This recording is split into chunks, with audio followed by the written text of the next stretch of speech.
ఓట్లు వేసిన ప్రజలకు అండగా నిలిచి వారి ఆకలి తీర్చాల్సిన బాధ్యత నాయకుడిపై ఉంటుందని మంథని మాజీ ఎమ్మెల్యే పుట్ట మధుకర్ అన్నారు. జయశంకర్ భూపాలపల్లి జిల్లా కాటారం మండలం కేంద్రంలోని ప్రాథమిక వ్యవసాయ సహకార సంఘం కార్యాలయం ఎదుట యూరియా కోసం క్యూ లైన్లో నిల్చున్న రైతులను కలిసి వారితో మాట్లాడారు. 2-3 రోజులుగా యూరియా కోసం లైన్లో నిల్చుంటున్నామని తను ఆవేదన వ్యక్తం చేశారు. ఇక ఈ ప్రాంత ప్రజల కష్టాలను, సమస్యలను ప్రభుత్వానికి, స్థానిక ఎమ్మెల్యేలకు చెప్పినా స్పందించడం లేదని వారు అన్నారు. ఇంత పెద్ద సమాజంలో ఎక్కువ సంఖ్యలో ఉన్న వ్యవసాయ కూలీలు, రైతులు, కార్మికులు 3 ఓట్లు ఉన్న మీ కుటుంబాన్ని అనేక మార్లు ఆదరించి అవకాశం కల్పించినా మా గురించి ఆలోచన చేయడం లేదని, చెప్తున్నా పట్టించుకోకపోవడం లేదని ఆయన విమర్శించారు. ఎప్పుడు ఓట్లు వచ్చినా కాటారం మండల ప్రజలకు దుద్దిళ్ల కుటుంబానికి వేలలో మెజార్టీ ఇస్తున్నారని, మెజార్టీ ఇచ్చే కాటారం ప్రజల గోస మంత్రికి పట్టదా అని ఆయన ప్రశ్నించారు. అధికారం, మంత్రి పదవి వచ్చేందుకు కారణమైన కాటారం ప్రజల గురించి ఎందుకు ఆలోచన చేయడం లేదని వారు అన్నారు. వర్షాభావ పరిస్థితులు నెలకొన్న మూలంగా ఇంకా పూర్తి స్థాయిలో వరి నాట్లు కాలేదని, ఈ సమయంలోనే రైతులు ఇలా క్యూ లైన్లలో రోజుల తరబడి నిలబడితే నాట్లు పూర్తయితే ఇంకా పరిస్థితి ఎలా ఉంటుందో మంత్రి ఆలోచన చేయాలని అన్నారు. దేశంలో తమ కుటుంబానికే కోట్లు సంపాదించుకొని ప్రజలను గాలికి వదిలేసే నాయకుడు ఎవరైనా ఉన్నారా అంటే అది కేవలం మంథని ఎమ్మెల్యే అని ఆయన ఎద్దేవా చేశారు.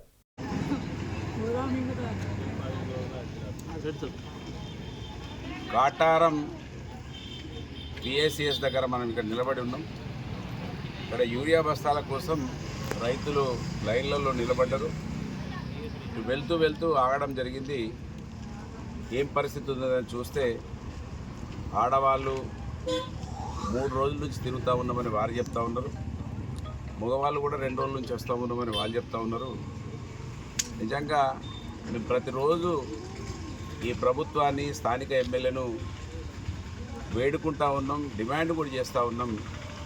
ఇంత పెద్ద సంఖ్యలో ఉన్నటువంటి సమాజం, వ్యవసాయదారులు, కూలీలు, కార్మికులు అందరూ కూడా మీ కుటుంబానికి 3 ఓట్లున్నా కూడా ఇన్నిసార్లు మిమ్మల్ని ఆదరిస్తే కనీసం కూడా మా గురించి ఆలోచిస్తలేరని అనేక వేదికల ద్వారా చెప్పడం జరుగుతూ ఉన్నది. అయినా కూడా మీరు పట్టించుకోవడం లేదు, కళ్ళు తెరవడం లేదు, ఈ సమాజం గురించి ఆలోచించడం లేదనడానికి మీరు సొంత మండలం అని చెప్పుకునేటువంటి కాటారం మండల కేంద్రంలో కాటారం మండల ప్రజలు ఎప్పుడు ఓట్లు వస్తే అప్పుడు దాదాపు మీకు 8,000 పైచీలకు మెజార్టీ ఇచ్చి మీకు మంత్రి పదవులు రావడానికి, ఇన్ని వేల కోట్ల రూపాయలు సంపాదించుకోవడానికి ముఖ్య పాత్రను, భూమికను పోషిస్తున్నటువంటి కాటారం ప్రజలను కూడా మీరు చూస్తలేరంటే ఇక మీరు ఎవరికి అన్నం పెడతారో మీరే ఆలోచించుకోండి. కాటారం మండల రైతులు పాపం ఈ విధంగా గోసపడతా ఉంటే కూడా మీ తమ్ముడు నోట్ల సంచులు పట్టుకొని వచ్చే తమ్ముడు ఇవాళ యూరియా బస్తాలు ఇప్పించడానికి కనీసం ఆయనన్నా కనబడుతుందంటే ఆయన కనబడడు. మీరు ఆలోచించరు. ఇవాళ వర్షాలు లేకపోవడం వలన ఇంకా వరి ఎవరు కూడా వేస్తలేరు. వరి వేస్తే ఇంకే విధంగా పరిస్థితి ఉంటుందో ఒకసారి ఆలోచించండి ఎమ్మెల్యే గారు.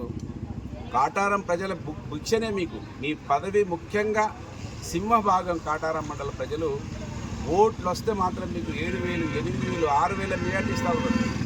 అందుకే ఆలోచించండి. ఓట్లు వేస్తే ప్రజలకు అండగా ఉండి వాళ్ళ ఆకలి తీర్చేటువంటి నాయకులను చూసినాం, కానీ మీ కుటుంబానికి మాత్రమే 1,000 కోట్ల రూపాయలు సంపాదించుకొని ప్రజలను ఎన్నడూ కూడా పట్టించుకోలేనటువంటి నాయకుడు ఎవరైనా ఈ భారతదేశంలో ఉన్నారంటే అది ఒక మీరే ఉన్నారనే విషయాన్ని మంత్రి ఎమ్మెల్యే దుద్దిళ్ల శ్రీధర్ గమనించాలి. అవమానపడండి, మీరు ఆలోచించండి. ఇంకా వర్షాలు, ఈ మధ్యలో వర్షాలు వస్తే మళ్ళా వరి నాట్లు వేస్తే ఇంకా పెద్ద ఎత్తున యూరియా అవసరం ఉంటుంది. కనుక మీరు ఈ గవర్నమెంట్ ఈసారి పచ్చి రొట్టె విత్తనాలు కూడా ఇవ్వడంలో విఫలమైపోయారు, పప్పు ధాన్యాలు సీడ్ ఇవ్వడంలో విఫలమైపోయారు. కనుక ఇవాళ మంత్రి ఎమ్మెల్యే కళ్ళు తెరవమని కాటారం పిఎస్సిఎస్ దగ్గర నేను నిలబడి డిమాండ్ చేస్తున్నా.